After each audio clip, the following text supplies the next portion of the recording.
ఒక్క KG oil రావాలంటే ఎన్ని కేజీల పల్లీలు పడుతున్నాయి? 3 కిలోల పల్లీలు పడతాయి. 3 కేజీ పల్లి మార్కెట్ లో ఎంత ఉంది హోల్సేల్ లో? ప్రస్తుతానికి 125 రూపాయలు. 125 ఇంటూ 3 375 రూపాయలు.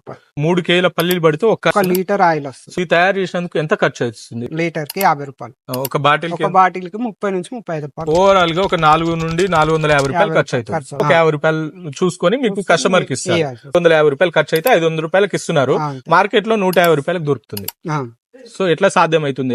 ఆ డౌట్ బాగా అందరికి ఉంది, దాని గురించి చెప్పండి. మార్కెట్ లో అమ్మే నూనె అసలు నూనెనే కాదు. ముందు నేను ఫస్ట్ నుంచి చెప్తున్నాను, అది నూనెనే కాదు, అది పెట్రోలియం డ్రై ప్రొడక్ట్. రెండోది చికెన్ వేస్ట్.